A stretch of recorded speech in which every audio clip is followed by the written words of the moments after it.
Hi, welcome to educator.com. We have another lesson here where we're going to review what you should have covered in the previous class. And if you're coming in from some other programming language, some of the things that are unique to C++ without covering in a great deal of detail.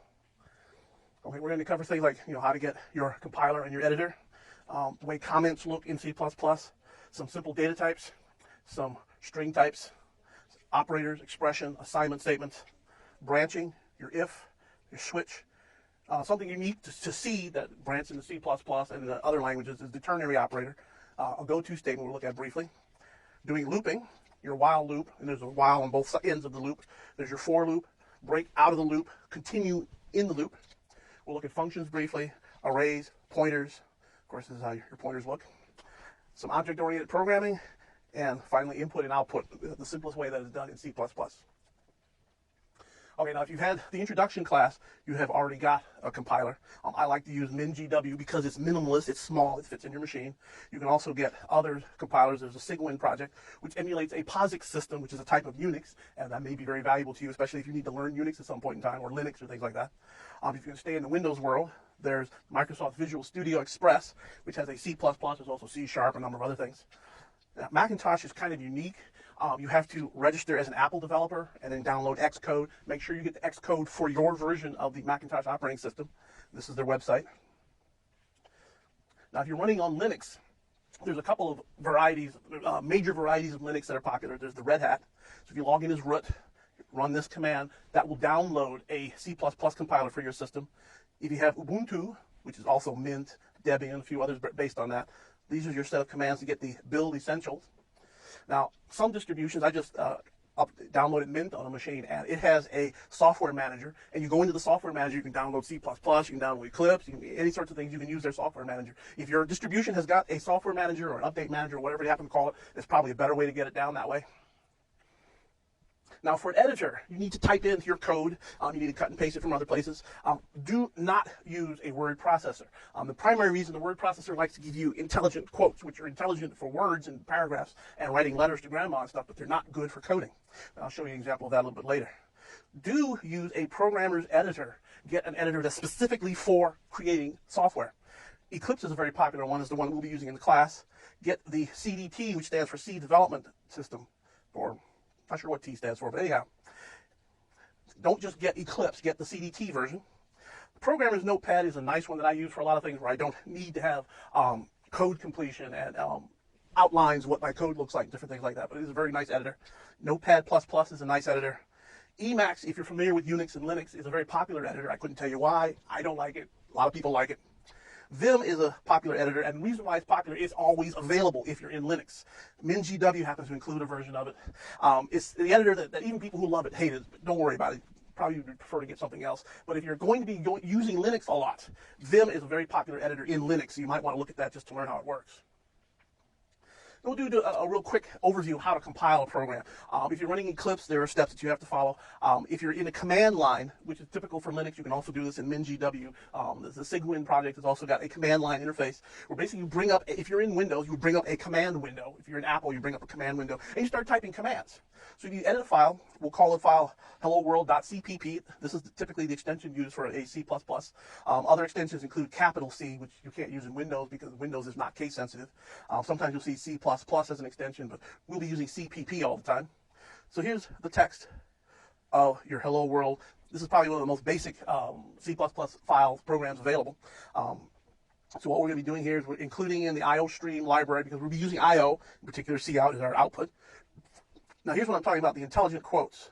You notice the difference between these two quotes, the begin quotes and end quotes. If you're using a word processor and you try to compile the file, you'll get an error because it won't like those quotes. You need to use the quote that the programmer editor gives you, which will probably, instead of being to the left or to the right, it'll probably be just vertical. And that's the double quote that you need. It's also for single quote. If you have single quotes for a single character. If you're using a word processor, you'll get the smart quotes, which you get a syntax error in your compiler. So we edit the file, we'll put all this stuff in here. We'll call it helloworld.cpp. You can call it anything you want. We insert that code into the file, save it using whatever editor you're using. And these are your typical command line steps. You have run the C++ command, give it the -O option that says, I want this to be my output file. This is the name of your output file. And then everything else are either flagged or names of input files. The input file is helloworld.cpp. the C++ compiler will do its thing, and it will link it, and then you'll have a binary that you can run as a program. If you're running in Linux, your path is a subject that's beyond the scope of this class, but generally you need to say, I want to run, the / says, I want to run this program that's in this current directory. Now, Windows, it generally has a .exe in the extension, so you would use the same command, but you give it a .exe in your output file, but you would still run it the same way. Just type hello world. You probably won't need the / in Windows, and it will run. If everything goes right when you run it, you'll get hello world as your output. Now, C++ has comments, and it's highly recommended. Everybody you talk to tells you put in comments. This is not a controversy. The only controversy is how much comments, where to put comments, how detailed are your comments. You need to have at least some comments. Now, C++ uses both the block style, which begins with a /* and ends with an */, and you can get all fancy with it. This is a decorated block, which begins with the /* and a bunch of asterisks. You can put as many of these as you want. So I want this to look pretty. You want this to stand out. And then here's the ending */. There's also the end of line, which has been adopted by ANSI C. This was not in the original C. And that's 2 slashes, and it goes on to the end of the line, to the new line, to carriage return, what have you. And again, we have a decorator. We have // we put a bunch of equal signs in there, just so that this particular comment stands out for whatever, because this is something very important to draw the eye to it. And again, please comment your code as much as makes sense. For example, we've got a variable here we're defining, altitude. Well, what is altitude? Well, everybody knows what altitude is, but is it feet above sea level, or is it meters? Is it kilometers? So your comment here can tell the reader more information about the variables. Here you see the //, the comment begins from that point to the end of the line. Now, C++ has got some data types, simple data types. Now, you can have signed or unsigned one of these others. You can have char, int, long. You can have a long int, or you can have a long, long. Now, a char will be 1 byte, and you can also have a short. I should have put short on here. A short will be 2 bytes, and int will be 4 bytes. Now, you might say, oh, well, then long will be 8 bytes. Well, no, it depends on your system. And even all of this depends on your system. The specifications say that char is less than or equal to short, which is less than or equal to int, which is less than or equal to long. They can all be the same size. It doesn't matter. Typically, this is what you'll see. 1 byte for char, 2 bytes for short, 4 bytes for int. Long will typically be 4 bytes. On a 64-bit machine, sometimes they'll make it 8 bytes. It depends on your system. Now, we also have floating point numbers, real numbers, numbers with a decimal point, 17.5. And you would call that a float, which will be 4 bytes, or a double, which will be 8 bytes, and you can have a long double, which again, depending on your system, may still be 8 bytes. I've seen systems where it's 12 bytes. I have a 64-bit machine at home where it actually makes it 16 bytes. I have another 64-bit machine where it's 12 bytes, so it really depends on what your system is. Now, your characters still can be signed or unsigned. You can have unsigned char, which you can treat as though it was an integer, but typically when you say char, that means you're going to be putting a character in that. You can have an array of these, for example, where you will be designated with your double quotes to have an actual string of characters. Now, there is some class downloads, which should be just underneath this picture, and there's a program you can download called sizes.cpp. You can compile that, run it, and you'll find out what the sizes are on your system. All right, let's take a look at the string data types. There's 2 types of strings in C++. The old style is just an array of characters, each character being 1 byte, typically 1 byte. Here we have char defining the type as a character, the name of the variable, your array reference that says we're going to allocate 20 spots for the character, and an equal, and again we have these smart quotes, which why you shouldn't use the word processor, and we put in there John Doe. So this will put in name J-O-H-N, then a space. This is the indicator for space. It's a B with a slash through it. D-O-E. Now there's 20. This doesn't use up 20. The rest of them will be empty. It'll be a null there. Now, the C string doesn't have a lot of things to do with it. You have to call a function to do various things. So, for example, we have string copy. We're going to replace John Doe with Mrs. Jane Doe, which will be copied into this string.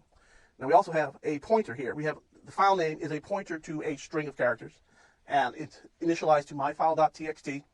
And here we're opening a file with that file name. C++ introduces a string object since it's an object-oriented language, or it's more object-oriented than C is. So some examples we have: string now is the type, which is the object, and the name is still equal to John Doe. You can also initialize that using this version by putting it in quotes, but I did the equals version this time. And don't forget the semicolon that terminates the line. Now, to overwrite this, instead of calling a string copy function, you do what you'd expect to do, which is one of the nice things in the object-oriented world added to C, is now I can just say name equals Mrs. Jane Doe, and it will do the string copy for you. So you don't need to get confused with the functions. You just use it like you use everything else. But there is a downside. There's a lot of functions in C++ that still require the traditional old C style. For example, if you have the file, you want to open this file name, since this is a string now, it won't access it. You'll get a syntax error that says, I don't know what string means in this context. So what you'll have to do is tell the string object, I want a C string version. So when you pull out that, so we have the function here. This is the object reference pointer, and calling the method for that instance of that object to get a C string version of file name that will be passed into the open function, and you'll be able to open your file. Now, some of the operators in C++, we have unary operators. We have one operator and then an expression. Typically plus, which nobody uses. If you don't use it, it's automatically positive. Minus to make it a negative object. These are a couple of special operators that were introduced in C. Plus plus takes the variable and adds one to it. Minus minus takes the variable and subtracts one to it. And these are the only two that I can think of where you can actually put them after the expression. It succeeds the value. So you can do plus plus A, that's preceding it, or you can do A plus plus, that succeeds it. And there are two different subtle meanings between those two, which we're not going to talk about today. That's something you should have learned in the introduction class. And then we have the exclamation point, which is commonly pronounced bang. So you have bang that says not of the expression. So if you say not B, for example, the tilde is a bitwise not. And we've got our pointer operators. So you can have, if the variable A happened to be defined as a pointer, you could dereference it this way by putting that operator in front of it. So these are some unary operators. You have binary operators, your usual assortment that you would come to expect: arithmetic, plus, minus, multiply, which is the same as your pointer, and divide, which is a slash. Comparison, of course, less than, greater than, less than or equal, etc. Now, what we're going to talk about in this class that we didn't talk about before are bitwise binary operators, where you have something where you may be actually looking at the bits inside the variable and comparing them to some other bits. You know, each bit means something, and so you do some bitwise operators. And then, of course, the assignment operators, where you have whatever your expression is, B equals some expression, x plus 2, whatever it happens to be, in the semicolon, of course, at the end of the statement. And, of course, the notorious ternary operator, where you have some expression which will be evaluated to be true or false. If it's true, the stuff between the question mark and the colon will be evaluated. If this is false, then the stuff after the colon will be evaluated. It's basically the same thing as an if statement, but it's much shorter and used in limited context. Now, we have some operators that are function-like. They're like functions. The array index, the bracket, this is considered an operator. In an object-oriented, you can actually overload the index operator to call a function on the specific object. But basically, this is just like if you have an array, this is called ARY. We want the 0th element. So if you have an object which is more complex than merely an integer or a floating, you have all sorts of various wonderful things in there, but you want to be able to access it like it was an array, you can overload this operator in order to provide that functionality. And of course, there are keywords like size of, for example. You have size of some expression, it'll tell you how much bytes that particular expression or that type takes in memory. Then we have member reference operators. Now, this is hard to see here. What we have is a period followed by a comma. The comma is only to separate out the various things. But your period is to get your member reference. If you define a class and you have some members, like we have int A, it looks like a G, let's make it A there, and another int B. If you define an instance to this particular class, let's call it G, and you want to access the A member, you would say A dot, use dot A rather. So you have G dot A refers to this. Now this one, the dash greater than, that's if this happens to be a pointer. This is basically a shortcut for doing your pointer dereferencing to get the same information. In this case, this is not a pointer. If we had this, let's call it G1, make distinguish it. That would be a pointer dereference to get to the A member. Now, expressions are valuable for putting together your algorithms to run your applications. You have your modifying expressions, basically your increment and decrement, which has to have a variable or a left-hand expression that evaluates to a location in memory. Then if you put a plus plus in front of that, it will go to that location in memory and add 1 to it. Of course, your arithmetic expressions, you have your operators such as plus, minus, multiply, divide, remainder. You have an expression on one side, an expression on the other side, and it will take, if this is an add operator, it will take the expression on the left, take the expression on the right, add them together, and give you a value. Your comparison operators, pretty much the same thing, only You have your expression on the left, expression on the right. Your comparison, let's say it's equals. To put two equals there means equals. Let's compare these two. If these two compare, it will return true. Now in C++ and C, true really means non-zero. Usually you don't have to worry about that, but sometimes it's something to keep in mind. It's not really a true Boolean like it's in other languages. The Boolean in C++ is either non-zero or zero. Then we have your logical expressions, which we will cover a little bit more, like we have amper, which means and. C++ also allows you to use the keyword and. So if this expression evaluates to true and this expression evaluates to true, then that will evaluate to true. And a new operator that you didn't see in the previous class, the comma operator. The comma operator doesn't get a lot of use. It's not a great deal of value to it, but it's just there to let you know you have an expression, comma, expression, comma, expression. As many of these as you want, the value of that whole bit will be just the last expression. We'll see where the most important usage of that is later. There's also one thing we're going to talk about is left-hand expressions in a minute, and where you have a left-hand expression that you work out all the values, and that evaluates to a location in memory. And that's pretty much like saying A equals 5, for example. The A is the left-hand expression. The 5 is the right-hand expression. And then the equal sign is the divider between the left hand and the right hand. This doesn't have to be a variable. This can be a very complex expression. And as long as it evaluates to a location in memory, it's a left-hand expression. All right, left-hand expressions. Most of the expressions you're going to see are going to be right-hand expressions. They will turn out to be a value, a number, a character string. They will show up on the right-hand side of your equal sign, which is why they're called a right-hand expression. So they occur on the right side of your assignment. They evaluate to some value. A left-hand expression typically will be used on the left-hand side. It's not necessary because you could do a bunch of calculations on the right-hand side, evaluate to a location, and it's still on the right-hand side of the equal, but you will assign it to a pointer variable on the left-hand side, and then you can play with that. So the values can be, the thing about when you get a value from a left-hand expression, you can actually assign a value to that, because that should evaluate to a memory location, and it'll take the value and put it in that memory location. So it works like a variable on the left-hand side. Here's some examples. Here we have an integer, which is an integer array, which allocates 100 slots for A. If we say A plus 7, notice there's no brackets in that expression. This is using pointer arithmetic to get A, which normally points to the 0th element in the array, and we're adding 7 to it, and we're assigning 14 to that location. That's pretty much the same thing as saying A 7 equals 14 using the array operator. And here we have another one where we're actually declaring an actual pointer, a pointer B, and we're saying, well, we're going to set B equal to the memory location of A plus 5. That's what we're doing right here. And we're getting even more complicated here. We take that, which is A plus 5, we're adding 2 to that, then we're dereferencing it. So what we're saying here is go to that location and put 28 there. So in this case, this expression, where it used to be 14, we just changed it to 28. Let's cover ifs a little bit. We have, every computer language has got to have some means of branching if a particular condition happens or doesn't happen. So in C, in C++, also it's if, open parentheses, then your expression, and then close parentheses, followed by whatever statement you want to execute if the expression is true or non-zero. Now, you could do it with just one statement. You can say, for example, if A is greater than 0, we'll set A equal to minus 5, and our semicolon. That's perfectly fine. I like to discourage that syntax for a number of reasons. Probably the most important reason, if you come back later to edit the code, say, well, we want to do 3 things when this happens. And you may forget that when you have more than one statement, you have to add the curly braces. So what we have here is if the expression is true, do everything in this code block that's between the curly braces. And then after this curly braces, we go on to the code that's after the test. So if this expression is false, execution skips over this block and then proceeds. If the expression is true, execution comes here, goes into the block, and executes this code, and then exits out and proceeds on to its merry way with the rest of the stuff.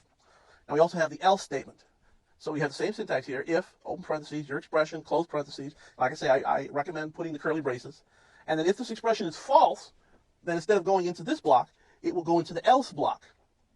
Notice that an else has to be matched up to an if. Don't just put an else in the middle of nowhere and expect it to work. No, you have to have an if, and then if that expression evaluates to false, then it goes to the else. Now, if you're coming in from other languages, you might say, well, how do I do else if? There is no else if keyword in C++. What you would do, if you need that functionality, you just put the 2 words next to each other, else, then a space, if, and then do that as often as necessary. Now we have the switch branching, which can be very powerful. It can be very confusing sometimes. You have the syntax is the switch keyword, open parentheses. Now you have to have an integer expression here. Whatever this expression is has to evaluate to an integer. And then close parentheses. And you have to have the curly brace on either end, otherwise the switch statement doesn't make any sense. Then you have a case and an integer constant, followed by the colon. And then whatever code to be executed should this integer expression equal this integer constant. And then break to skip out of the switch. So you could have, like a variable c, for example, which is an integer. Then you have 1 there. So if c is equal to 1, we'll go into the next one. If c is equal to 2, we'll go into this one. If c is equal to 3, we can have a third one someplace. And then if it's not equal to any of them, you have a default that says, in this particular case, I have 1, I have 2. If c happens to be equal to 3, then the default code will be executed.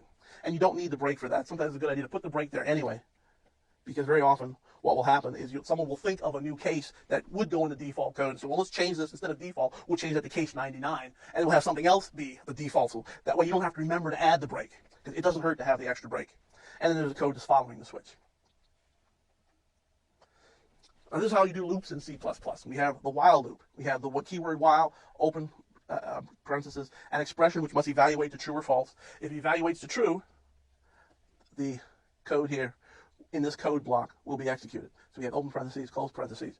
So this code will be repeated just as long. Every time it will go in, it will go back to the beginning, and it will evaluate the expression again.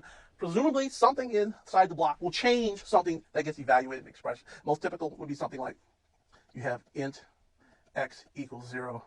Your expression will be while x is less than 10. Somewhere inside this code, you will have x plus plus, which will add 1 to x. So you'll go through 0, 1, 2, 3, 4, 5, 6, 7, 8, 9. When it hits 10, 10 is no longer less than 10, so it'll branch out of the while loop. There's also, I forgot to put on here, a do while, which works the opposite of this, where you have a do, open your curly brace, your code, and then close your curly brace, and then while expression. A significant difference of this particular type of loop, it will go through here at least once, because it doesn't test it until it gets to the end of the loop.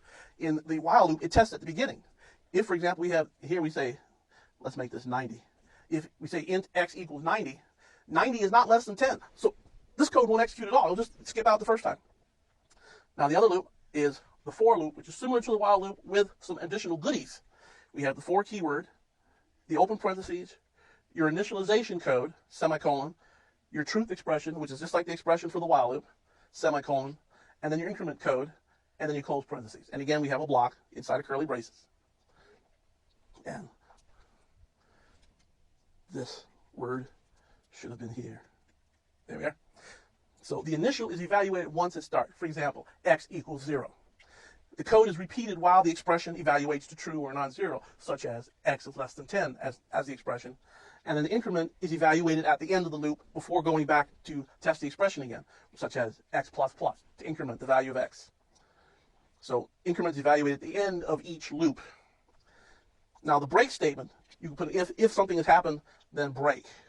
So let's put that if some expression break semicolon. What that will do is skip out of the loop early, which is what we've seen in the switch statement. You have the case do something and then break out of the switch statement. The continue skips back to the beginning of the loop. So if you have a whole bunch of code, if something happens, continue, instead of going from there to the end of the loop, it'll go back to the beginning of the loop. Now, one thing I promised to talk about was goto. And since goto is discouraged because it causes all sorts of nightmare code, which is difficult to maintain, I'm going to break that promise and not talk about it. What we're going to do is talk about instead are functions. Now here's your syntax for a function. You have the type of the function, the return value. For example, this could be int. The name of the function, whatever meaning of the name makes sense in your particular context. So let's call it func. Then you have your open parentheses, and then a list of parameters, which is type, the name of the parameter, comma, type, the name of the next parameter, as many of these things as you want, and then your close parentheses. So we could have, for example, int x, comma, float y, for example, comma, let's do char, since we haven't covered char yet, z. So we have int func with 3 parameters, int x, float y, char z, and that's the prototype for this function. If we put a semicolon right there, that's now defined a prototype. So you can have this prototype before you reference it. And then later on you can implement it, so instead of a semicolon, you'd have your curly braces for the block of the code that actually makes use of these parameters and returns the integer value. there's a few ways of calling or defining the function to be called.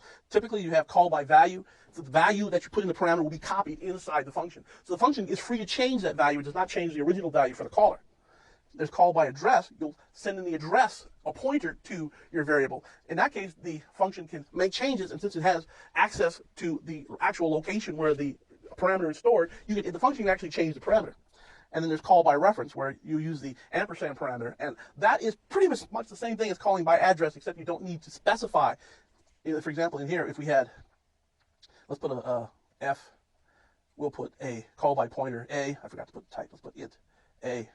And then we'll have int, and then ampersand B. In order to refer to the actual value of A inside the function, we would have to say star A equals 5. And the reason why you may need it that way, you may actually need, this could be an array being passed in, you might actually want A plus 5 equals 5. But if you say B equals 5, you don't need to put the reference there.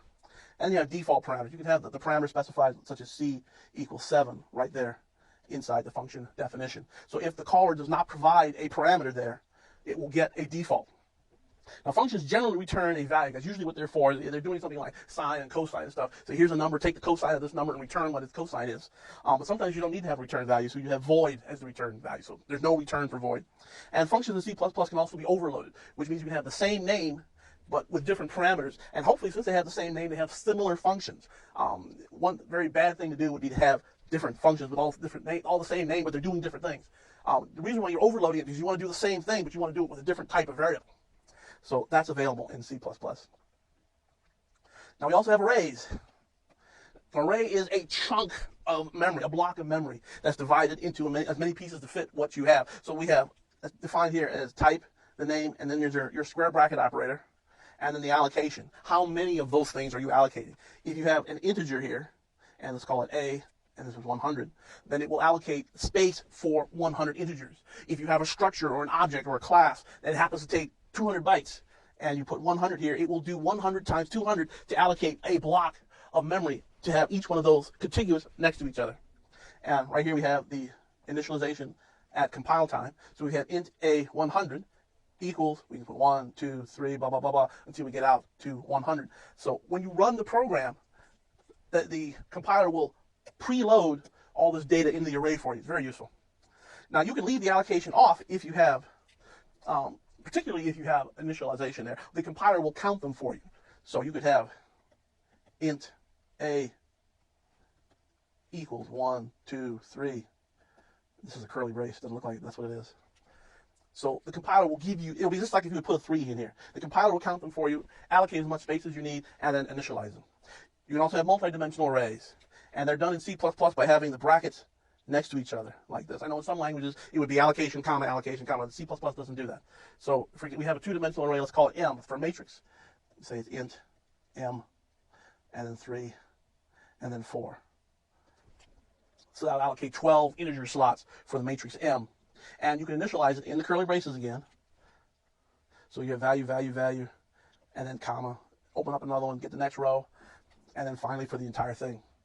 Now, if you want to initialize it at compile time, you want the compiler to count things for you, you do need to have the allocation for every dimension after the first one. And that's because the compiler has to do certain amounts of arithmetic in order to translate your two-dimensional or three-dimensional or n-dimensional matrix into one-dimensional memory. Because like it or not, your memory is one-dimensional. So in order, it has to, you'll have something like this, and you have 3 by 4, it's got to put a chunk of 4 here, and then it's got to put another chunk of 4 after it, and then finally another chunk after that. 1, 2, 3, 4, 1, 2, 3, 4, 1, 2, 3, 4, forget this one. Here we are. Now it works. So if you leave the first one off, it knows it's got to put 4, 4 for however many that you've initialized, and it will count those. But you can't do that with anything after the second one, because it has to figure out, well, gee, how many of these things do I need to allocate? It can't know. Now, if you need that type of dynamic array, just make it a single dimensional and do your own arithmetic. So the allocation may be an expression that can be evaluated at runtime, and one thing against other languages, indexing into the array begins at 0. 0 is your first element. So you say A of 0, that's the first one. A of 1 is your second one. Now, we've talked a little bit about pointers and left-hand expressions and things like that. A pointer is a memory location that stores memory locations, that stores data.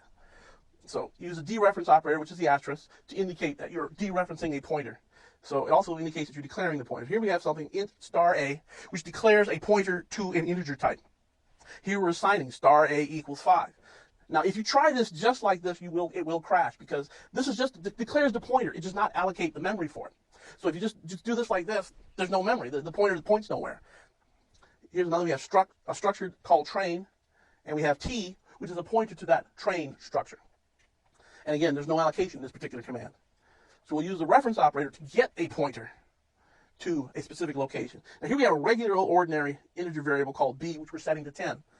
Now if we just assume that this line wasn't there, so don't crash our system, now we'll have a, which is defined as a pointer, and we're going to set it to the pointer to b. Now a is now set to point to some real memory. So now when we do star a equals 5, it will actually go to the location where b is stored and change it to 5. And this won't crash because it's pointing to some real memory. So you can either point it to some real memory this way, or you can get some new memory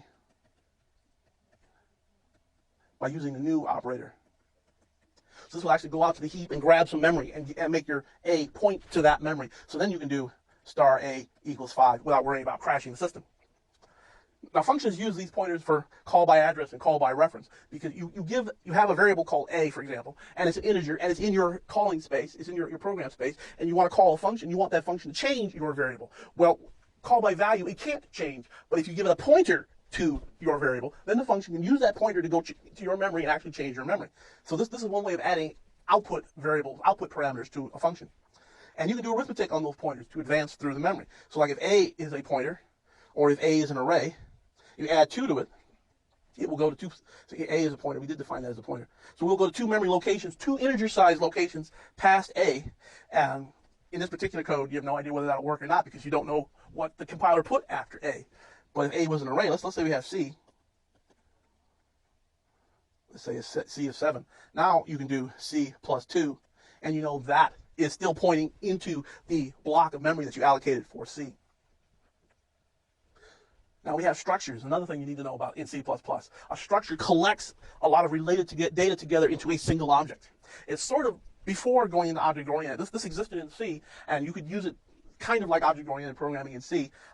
In C++, it took it one step further with the class, but we can also just have a structure.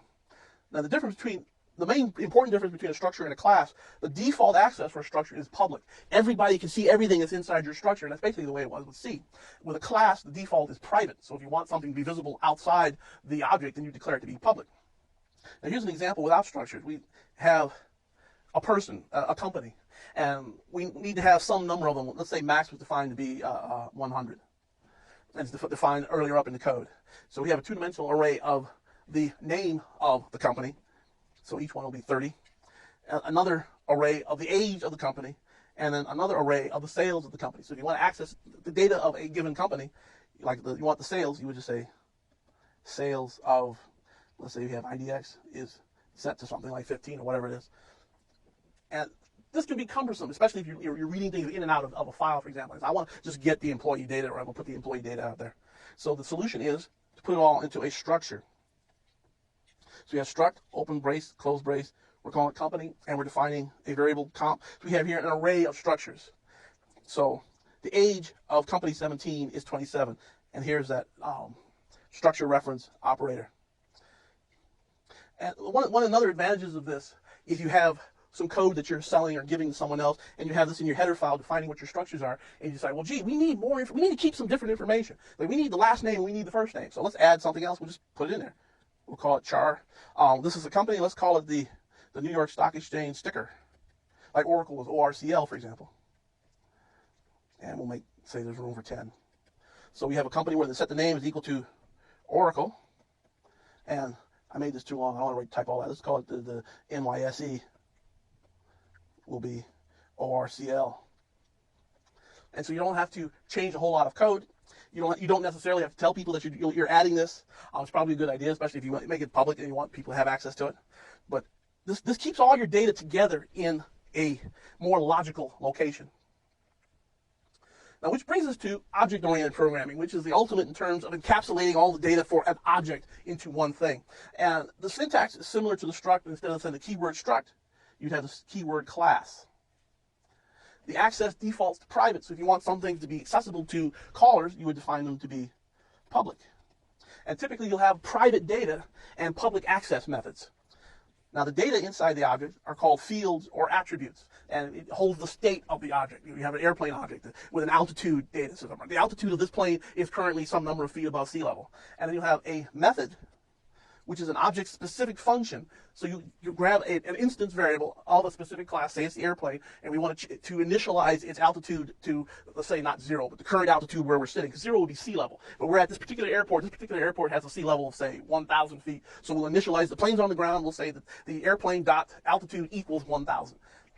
And you don't just say the altitude equals 1,000, because the object, the designers of that object, have controlled access. And that's the value of object-oriented programming, is that the people who are in charge, the people who are experts in the particular domain, know how the data can be changed. And so they'll provide you methods to change it, and they'll test it. They'll make sure you don't make it minus 4,000, or make sure you don't set it to something that's on the moon, all sorts of various things. So after going through its validation, and make sure you are actually initializing it, because like there's other data that says the plane is moving at a certain speed. So make sure the speed has already been set to 0 because the plane is on the ground. So don't let you change things that you're not supposed to change. And that's where object-oriented programming becomes more valuable. So your access can be defined as private. Only that object instance has access to it. It's protected. The object or derived classes, you can have an airplane object, and then you can have a bomber object, which is derived from airplane. And then you can have a fighter object, which is derived from airplane. And the protected data of airplane can be accessed and changed in the derived classes. Public, any object, anything in the application can access it. Or you can find something to be a friend. Specific functions are given specific access to the internal data. And then we have input and output in C++. Input output in C++ is done with character streams. You have your objects cin, cout, carr, and clog are special case instances of the I stream for cin and O stream for the others objects. You typically will see the insertion operator, which is overloaded from the left shift bitwise operator. They took something that looked like a neat IO object, and instead of making a new object for or a new operator for this, they took the existing one and overloaded it. It looks okay, but it causes some problems, particularly in precedence. The precedence of this is still the same as if it were a bitwise operator, so you need to check into that. There are occasions where you may need to put things in parentheses. The extraction operator is overloaded from the right shift bitwise operator. Like I said, keep in mind that they have the same precedence as the bitwise operator, which may surprise you in particular cases. If you see something that's not working the way you expect, you may need to put things in parentheses. Take a look at the precedence, the list of operator precedence before you do something, or just put parentheses around things. You have the file stream, the fstream object, which has various additional methods where you allow you to open, you can read, you can write, or you can even use the regular insertion and extraction operators for I/O. So instead of coming to your console when you type something in or have it displayed back, you'll actually go in and out of a file. Now this was a review, and my review is 2 thumbs up. And don't listen to this guy; he doesn't count. Let's get rid of him. There we are. So that was it for today's review of Intermediate C++ for Educator.com. I will see you at the next lesson.